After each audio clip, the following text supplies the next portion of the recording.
जब एक new partner company में एडमिशन होता है और वो अपनी कैपिटल कैश में नहीं लेके आता, तो भाई उसकी कैपिटल हम किस तरह से निकालेंगे ये देखना गाइस काफी इंटरेस्टिंग रहेगा आज की इस वीडियो में। तो वीडियो को एंड तक देखना और इसकी बिल्कुल भी ना करना। तो गाइस एमएस क्लासेस की इस वीडियो में आपका बहुत बहुत स्वागत है। आशा करता हूं कि आज सभी बहुत अच्छे होंगे और आपकी अकाउंट्स की प्रिपरेशन भी काफी अच्छी चल रही होगी।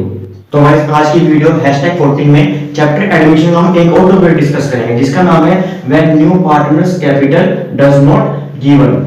बहुत आसान टॉपिक है गाइस, कुछ भी इसमें अलग नहीं है। अपनी प्रीवियस वीडियो में हमने पढ़ा था revaluation account, new balance sheet वैसे ही बनेगी, वैसे ही रिवैल्यूएशन अकाउंट बनेगा, वैसे ही न्यू वाली बैलेंस शीट बनेगी। बस एक छोटा सा इतना सा चेंज है, वो भी कहां पे है, वो भी कैपिटल अकाउंट में है और उसका आंसर भी आपको मिल जाएगा जब हम कैपिटल अकाउंट बनाएंगे। तो चलिए गाइस फटाक से अपना क्वेश्चन स्टार्ट करते हैं। चुटकी से मुझे कुछ याद आया, सुनाओ एक शेर सुनाओ क्या? चलो सुना देता हूं। उसने हमको भुला दिया, उसने हमको भुला दिया, हमने पूछा कैसे, तो चुटकी बजाकर बोली ऐसे ऐसे ऐसे। तो गाइस क्वेश्चन आपकी स्क्रीन पर आ चुका होगा, क्वेश्चन को ध्यान से पढ़ें और जिन्हें लगता है क्वेश्चन कर सकते हैं वो एक बार क्वेश्चन को अटेम्प्ट जरूर करें। इसमें दो पार्टनर दे रखे हैं ए और बी, उनकी रेशियो कितनी है 2:1। क्लियर है गाइस? उसके बाद आपको बैलेंस शीट दे रखी है, बैलेंस शीट के बाद कुछ एडजस्टमेंट है, कितनी एडजस्टमेंट है 5 एडजस्टमेंट इसमें दे रखी हैं। उसके बाद आपको कहा गया है कि रिवैल्यूएशन अकाउंट बनाओ, कैपिटल अकाउंट बनाओ और ओपनिंग बैलेंस शीट बनाओ, वही न्यू वाली बैलेंस शीट गाइस हमारी बनेगी। तो चलिए गाइस रिवैल्यूएशन अकाउंट और कैपिटल अकाउंट और न्यू वाली बैलेंस शीट हम डिस्कस कर लेते हैं। तो गाइस क्वेश्चन हम स्टार्ट करेंगे बैलेंस शीट से। बैलेंस शीट की गाइस लायबिलिटी साइड आ जाओ, ओवरड्राफ्ट है ये जो है न्यू वाली बैलेंस शीट में जाएगा। उसके बाद गाइस रिजर्व फंड दे रखे हैं, रिजर्व फंड जो है गाइस ये बढ़ जाते हैं किसमें, ओल्ड पार्टनर में और ओल्ड रेशियो में। कितने के हैं गाइस हमारे रिजर्व फंड है गाइस हमारे 12000 के। तो 12000 में से ए को कितना हिस्सा मिलेगा, जो ए का पुराना वाला हिस्सा है वो लिख लो 2/3। ऐसे ही बी का हिस्सा लिख लो, बी का हिस्सा कितना है 1/3 और 12000 से मल्टीप्लाई करा दो, इसको गाइस सोल्व करा दो तो यहाँ पे 4000 आया, 2 की मल्टीप्लाई 4 से कराओ 8000, 1 की मल्टीप्लाई 4 से कराओ 4000।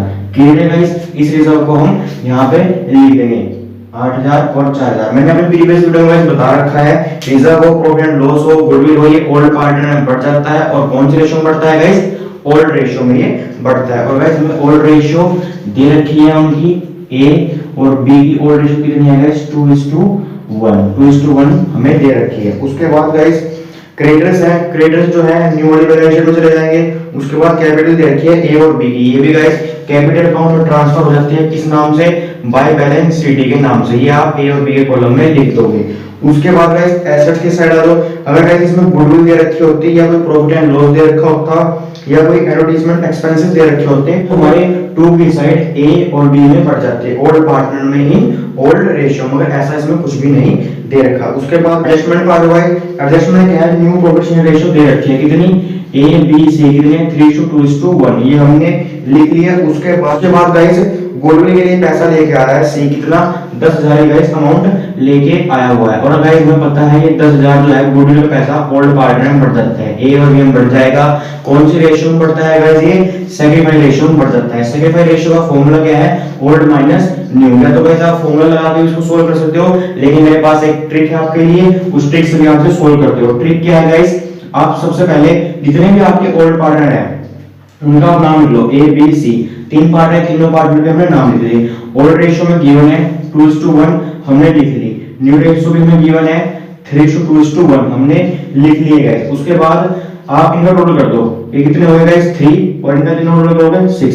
तो गाइस अब 3 और 6 को आप इक्वल कर दो। इक्वल कैसे होंगे गाइस, अगर मैं 3 की मल्टीप्लाई 6 से करा दूं तो कितना आता है 18, और वैसे ही अगर मैं 6 की मल्टीप्लाई 3 से करा दूं कितना आ जाएगा गाइस 18, हो गया इक्वल। मगर इक्वल कैसे होगा गाइस, मैंने यहाँ 6 से मल्टीप्लाई कराई और मैंने यहाँ पे 3 से मल्टीप्लाई कराई, तो इस 6 की मल्टीप्लाई आप इन दोनों से करा दो। जब मैंने 6 की मल्टीप्लाई इन दोनों से कराई तो कितना आ गया 12 और 6, और c का तो कुछ था ही नहीं तो स्लैश। जब मैं 3 से मल्टीप्लाई कराऊंगा इन तीनों की तो कितना आ जाएगा गाइस 9 6 और 3। उसके बाद सिंपली गाइस आप माइनस कर दो, 12 में से 9 गए 3 और 6 में 6 गई 0। और जो गाइस सेग्रीफाई रेशियो किस किस की निकलती है, ओल्ड पार्टनर की। ओल्ड पार्टनर यहाँ कौन है, ए है और बी है। जो सी है ये न्यू पार्टनर है और न्यू पार्टनर की सेग्रीफाई रेशियो नहीं निकलती, तो हमारी सेग्रीफाई रेशियो कितनी आ गई 3 और 0। कहने वाली बात ये है गाइस कि 10000 में से आसानी से मिल जाएगा गाइस, ए को मिल जाएगा और बी को क्या मिलेगा, गांधी जी का चश्मा।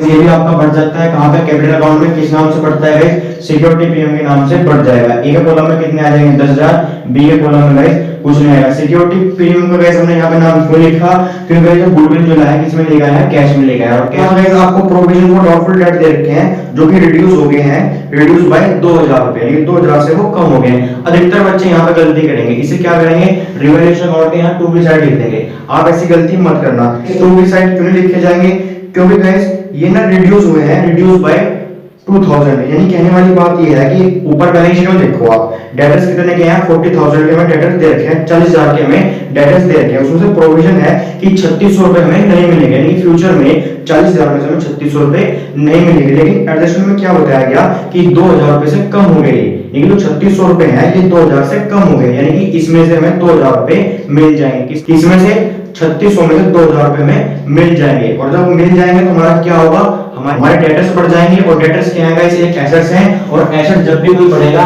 तो उसे हम इस साइड लिखते हैं, अगर एसेट्स में कोई कमी होगी तो हम इस साइड लिखते हैं। अगर लायबिलिटी में गाइस इंक्रीमेंट होगा इस साइड, और लायबिलिटी में कोई कमी होगी तो इस साइड। उसके बाद गाइस कोई ओल्ड टाइप राइटर था जिसकी अमाउंट थी 2600 रुपए, उसे हम पुरानी वाली बैलेंस शीट में लिखना भूल गए थे, लेकिन अब उसे हम लिखेंगे, जिससे हमारा क्या होगा गाइस, एसेट्स हमारा बढ़ जाएंगे, क्योंकि गाइस टाइप राइटर एक एसेट्स है। तो पहले हम उसे रिवैल्यूएशन अकाउंट के बाई की साइड लिखेंगे कितने 2600, उसके बाद इसे हम कहां पे ट्रांसफर करेंगे, बैलेंस शीट में भी हम इसे लिखेंगे। उसके बाद गाइस पेटेंट जो है वैल्यू लेस हो गई, और पेटेंट क्या है, एक एसेट्स है, यानी उसकी वैल्यू में कमी हो गई है, वैल्यू लेस हो गई है कितनी, फुल अमाउंट से, यानी कि 2000 इसकी, यानी कि वो वैल्यू लेस हो गया है। उसके बाद गाइस 2% का आपको डिस्काउंट मिल रहा है क्रेडिटर्स के ऊपर, यानी कि आपको क्रेडिटर्स को कितना बैलेंस देना है, बैलेंस शीट में देखो लायबिलिटी साइड क्रेडिटर्स कितने के हैं गाइस, 20,000 रुपए के आपके क्रेडिटर्स हैं, उसमें से आपको 2% का डिस्काउंट मिल रहा है। 2% निकाल लो 20,000 का 400 रुपए, यानी 400 रुपए मुझे कम देने हैं। कितनी से लायबिलिटी यहाँ पे क्या होगी, कम हो गई। कितने से लायबिलिटी कम होगी, 400 रुपए से मेरी लायबिलिटी कम होगी। अगर कोई भी मेरी लायबिलिटी कम होती है तो हम किस साइड लिखते हैं, बाई की side. By provision for discount के नाम से आप 400 रुपए लिख दोगे। सारी हमारी एडजस्टमेंट हो चुकी है कंप्लीट। अब सिंपली कर लो गाइस आप लिखना टोटल। अगर गाइस हम रिवैल्यूएशन अकाउंट टोटल करते हैं तो हमारा इधर आ रहा है 5,000, और इधर टोटल करते हैं तो हमारा इधर आ रहा है गाइस 2,000 रुपए। क्लियर है गाइस, इन दोनों में ज्यादा कौन सा है, दोनों में ज्यादा कौन सा गाइस, 5,000 रुपए।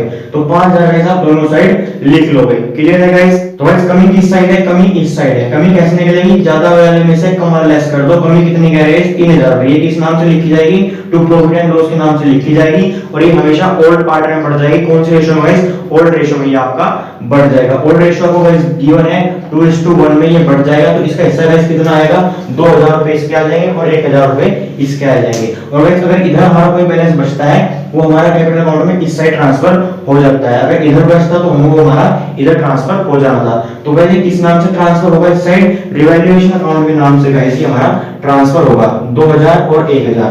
क्लियर है गाइस। अब हम कैपिटल अकाउंट का टोटल भी कर लेते हैं। ए का टोटल करो, इस साइड टोटल आ रहा है 60,000, और गाइस इधर टोटल कितना आ रहा है 35,000। सी का तो कुछ है नहीं, तो गाइस इधर तो कोई अमाउंट हमारी है ही नहीं जो हम लेस कर दें। तो क्या दोगे आप, एज इट इज इसको इधर लिख दोगे और बैलेंस सीडी के नाम से लिख दोगे। क्लियर है गाइस। लेकिन अभी हमारा क्वेश्चन कंप्लीट नहीं हुआ है। क्यों नहीं हुआ है, क्योंकि गाइस हमें अभी कैश निकालना है। किसका निकालना है, कैश, सी का गाइस हमें अभी कैश निकालना है। वो गाइस कैश कैसे निकलेगा, तो चलिए गाइस उसको भी हम देख लेते हैं। अगर गाइस आपको ये नोट करना है नोट कर लीजिए, स्क्रीनशॉट लेना है स्क्रीनशॉट ले लीजिए। तो गाइस न्यू पार्टनर की कैपिटल कैसे निकलेगी, सबसे पहले गाइस आप ओल्ड पार्टनर के नाम लिख लो, ए और बी, उनका गाइस आप फिर न्यू शेयर लिख लो। ए का न्यू शेयर कितना है गाइस 3, तीनों का ऐड किया अपॉन में 6, बी का कितना है 2 अपॉन 6। इन दोनों गाइस आप ऐड कर लो। ऐड करने के बाद क्या आ रहा है गाइस 5 अपॉन 6। क्लियर है गाइस। उसके बाद गाइस आप बैलेंस शीट निकालो किसका, ओल्ड पार्टनर का। कहां से, कैपिटल अकाउंट से। ये है गाइस 60,000 और 35,000, इन दोनों को भी आप ऐड कर लो। कितना आ रहा है गाइस 95,000। उसके बाद गाइस आपकी निकलती है total capital. Total capital guys कैसे निकलेगी, 95,000 लिखो, और ये शेयर है ना गाइस 5 अपॉन 6, इसका रेसिप्रोकल कर दो 6 अपॉन 5, और गाइस मल्टीप्लाई करा दो। जो भी गाइस आएगी वो आपकी होगी टोटल कैपिटल। फिर गाइस टोटल कैपिटल की आप मल्टीप्लाई करा दो किसके साथ, न्यू पार्टनर के शेयर के साथ। न्यू पार्टनर शेयर कितना है 1, तीनों को ऐड करो अपॉन में 6। क्लियर है गाइस। कहने वाली बात ये है गाइस न्यू पार्टनर की कैपिटल कैसे निकलेगी, 95,000 की मल्टीप्लाई हमें 6/5 से करानी पड़ेगी, जो कि मैंने लिख दिया। और फिर हमारी टोटल कैपिटल आएगी, टोटल कैपिटल की मल्टीप्लाई 1/6 से आएगी। कहने वाली बात है 95,000 की मल्टीप्लाई 6/5 से कराई जाएगी पहले, फिर उसके बाद 1/6 से कराई जाएगी। उसके बाद गाइस आपकी न्यू पार्टनर कैपिटल निकल जाएगी। तो गाइस आप इसको सोल्व कर लो, आपका गाइस आ जाएगी 90,000 न्यू पार्टनर कैपिटल आ गया। और इसको गाइस हम कैपिटल अकाउंट में पोस्ट करते हैं, किस नाम से, कैश के नाम से गाइस हम इसको यहाँ पे पोस्ट करते हैं। क्लियर है गाइस? आपको इसमें कोई भी डाउट है न्यू पार्टनर कैपिटल की कैलकुलेशन में, तो आप ऐसे नीचे कमेंट बॉक्स में पूछ सकते हैं, मैं जल्द से जल्द आपकी क्वेरी को सोल्व करने की कोशिश करूंगा। तो चलिए गाइस अब हम अपनी न्यू वाली बैलेंस शीट भी बना लेते हैं। न्यू वाली बैलेंस शीट गाइस ओल्ड वाली बैलेंस शीट को देख के बनती है। तो ओल्ड वाली बैलेंस शीट को देखो, एसेट की साइड सबसे पहले क्या अमाउंट दे रखी है गाइस, डेटर्स की कितनी है गाइस, 40,000 के डेटर है। उसमें गाइस लेस कितने हो रहे हैं, 3600, लेकिन 3600 लेस नहीं होंगे क्योंकि 2000 रुपए हमें मिल गए हैं। तो कितने लेस होंगे, 1600 रुपए हमारे लेस होंगे। कितना है गाइस, 38400। क्लियर है गाइस? उसके बाद स्टॉक दे रखा है, स्टॉक कितने है गाइस, 20,000 के, 20,000 के स्टॉक लिख लेंगे। उसके बाद गाइस बिल्डिंग दे रखी है 25,000 की, ना कोई इसकी वैल्यू में इंक्रीमेंट हुई है, ना कोई इनकी वैल्यू में कोई कमी है। तो एज इट इज स्टॉक और बिल्डिंग तो हमारे एज इट इज लिखे जाएंगे। उसके बाद गाइस पेटेंट जो है वैल्यू लेस हो गए थे, 2000 के थे और 2000 की वैल्यू उनकी लेस हो गया, तो पेटेंट यहाँ पे नहीं आएंगे। उसके बाद गाइस मशीनरी है, कितने गाइस, 3360, ना कोई कमी हुई है और ना कोई इसकी वैल्यू में कोई इंक्रीमेंट हुआ है, तो ये भी गाइस एज इट इज लिखा जाएगा। उसके बाद गाइस टाइपराइटर दे रखा था, मैं यहाँ पे ओल्ड वाली बैलेंस शीट में लिखना हम इसे भूल गए थे, तो अब न्यू वाली बैलेंस शीट में लिखना नहीं भूलेंगे, इसे हम लिख देंगे। कितने गाइस, 2600 हम इसको लिख देंगे। उसके बाद ओवरड्राफ्ट, अब इसको छोड़ दो, लायबिलिटी में सबसे पहले है ना ओवरड्राफ्ट, इसे भी रहने दो। उसके बाद रिजर्व फंड हमने बांट दिया था। उसके बाद गाइस क्रेडिटर्स थे, क्रेडिटर्स कितने गए हमारे, 20,000 के क्रेडिटर्स थे, 20,000 के, लेकिन डिस्काउंट उस पर कितने का मिल रहा है गाइस, 400 रुपए का हमें डिस्काउंट मिल रहा था, तो हमने लेस कर दिया, कितना गाइस, 19,600 हमारे आ गया। उसके बाद गाइस आप कैपिटल का बैलेंस लिख लो, किसका, ए बी सी, ये कहां से आया गाइस, कैपिटल अकाउंट से, ये है ना, ओ सो ये गाइस हमें लिखना भूल गए। आप इसका टोटल करोगे तो यहाँ पे 19,000 आ जाएगा, यहाँ पे 19,000 आ जाएगा, और इसको फिर हम बैलेंस शीट में ट्रांसफर कर देंगे। Clear guys? और ये बैलेंस शीट न्यू वाली बैलेंस शीट में ट्रांसफर हो जाता है लायबिलिटी की साइड कैपिटल अकाउंट के नाम से, ए बी सी हमने लिख दिए। इनका टोटल कर लो, कितना आ जाएगा, 1,14,000। लेकिन अभी हमारी गाइस बैलेंस शीट कंप्लीट नहीं हुई है, क्योंकि गाइस इसमें कैश की कैलकुलेशन अभी रहती है। तो चलिए गाइस कैलकुलेशन हम कर लेते हैं। तो गाइस कैश की कैलकुलेशन कैसे होती है, सबसे पहले हम बैलेंस लिखते हैं, कोई बैलेंस अगर गिवन है, उसके बाद न्यू पार्टनर कैपिटल लिखते हैं, अगर गुडविल कैश में लेकर आया वो भी ऐड करेंगे। अगर गुडविल की अमाउंट ओल्ड पार्टनर ने विड्रॉ कर ली है, कई बार क्या होता है गुडविल की ये वाली अमाउंट ओल्ड पार्टनर विड्रॉ कर लेते हैं, तो इसे गाइस हम लेस कर देंगे। उसके बाद अगर गाइस ओवरड्राफ्ट है उसे भी हम लेस कर देंगे। लेकिन गाइस इस वाले क्वेश्चन में कोई बैलेंस तो हमें दे नहीं रखा, तो हमें नहीं लिखेंगे। न्यू पार्टनर कैपिटल हमने निकाल लिया, कितनी गाइस, 19,000 रुपए हमारी आई है। गुडविल का पैसा होगा इस कैश में लेकर आया, कितना, 10,000 हमने लिख लिया है। ओल्ड पार्टनर ने गुडविल की अमाउंट विड्रॉ करी है, नहीं करी है, तो गाइस ये हमारी लेस नहीं बनेगी। लेकिन ओवरड्राफ्ट है गाइस, लायबिलिटी साइड दे रखा है गाइस आपको सबसे पहले ही, ओवरड्राफ्ट कितने के हैं गाइस, 15,000 के, ये हम लेस, तो गाइस इन दोनों को ऐड कर दो भाई, ये आप लेस कर दोगे तो आपका आंसर आ जाएगा 14,000 रुपए। तो गाइस आप यहाँ पे 14,000 लिख दोगे। क्लियर है गाइस? तो ये आप इसके ऊपर लिख दोगे वर्किंग नोट बना के। क्लियर? इसका भी आप वर्किंग नोट दिखाओगे और गाइस इसका भी आप वर्किंग नोट दिखाओगे। इसका और सिक्योरिटी प्रीमियम का वर्किंग नोट नहीं दिखाओगे तो एग्जामिनर क्या करता है, कई बार आपका नंबर जो है वो काट लेगा, तो एग्जामिनर को गाइस कोई मौका ना दो आपके नंबर काटने का। तो गाइस हमने बैलेंस शीट टोटल कर लिया है, हमारा टोटल आ रहा है इक्वल कितना, 1,33,600। इसका मतलब ये है गाइस हमारा क्वेश्चन बिल्कुल सही है, हमारे क्वेश्चन में कोई भी गड़बड़ी नहीं है। हमारा क्वेश्चन और हमारी वीडियो यहाँ पर होती है कंप्लीट। अगर आपकी कोई भी क्वेरी है इस क्वेश्चन से रिलेटेड तो आप ऐसे नीचे कमेंट बॉक्स में पूछ सकते हैं, मैं जल्द से जल्द आपकी क्वेरी को सॉल्व करने की कोशिश करूंगा। और अब तक आपने हमारे चैनल सब्सक्राइब नहीं किया है, चैनल को सब्सक्राइब कर लीजिए, क्योंकि इससे वाली वीडियो में हम और टॉपिक डिस्कस करेंगे चैप्टर एडमिशन से। और गाइस अगर आपको हमारी वीडियो जरा सी अच्छी लग रही है गाइस हमारी वीडियो को लाइक कीजिए, क्योंकि गाइस आपके लाइक में मोटिवेट करने के लिए और अच्छी वीडियो आपके लिए लेके आए। तो गाइस इस वीडियो को WhatsApp पे, Facebook पे अपने सभी दोस्तों के साथ शेयर कर दीजिए, क्योंकि गाइस कई बच्चे ट्यूशन की सपोर्ट नहीं कर पाते। You guys are amazing. Thank you for watching our video. I'm Sagar Dogra signing off.